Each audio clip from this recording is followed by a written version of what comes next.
तहरीक इंसाफ के रहनुमा अली जैदी ने कहा है कि कराची में वोटों की गिनती सही नहीं की गई। आरोज ने खुली धांधली की है। इलेक्शन कमिश्नर बड़े हैरान थे, काफी लोग पकड़े गए हैं। उम्मीद है अगले इलेक्शन शफाफ होंगे। वो कराची में मीडिया से गुफ्तगू कर रहे थे। आज इलेक्शन कमीशन ने हियरिंग शुरू की है, आज भी कर रहे हैं, 16 को भी 22 को भी।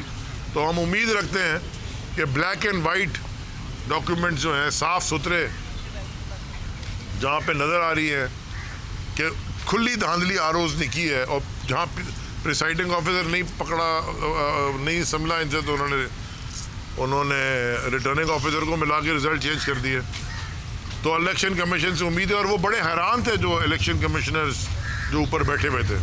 चीफ इलेक्शन कमीशन साहब नहीं आए थे, बाकी जो 4 इलेक्शन कमिश्नर बैठे थे वो बड़े हैरान थे कि हर केस जो आ रहा था वो कहते थे कि आप क्या कर रहे थे। वो पूछ रहे थे आरोज से बुला बुला के कि आप कर रहे क्या थे। मिस्टेक हो गई, मिस्टेक हो गई, हर आदमी आके करता जी मिस्टेक हो गई, यानी कि गिनती में मिस्टेक हो गई। भाई कैलकुलेटर होगा आपके, अब तो मोबाइल में भी कैलकुलेटर है, 2 + 2 4 होता है। आप 2 + 2 आपने 9 लिख के उसको जिता दिया।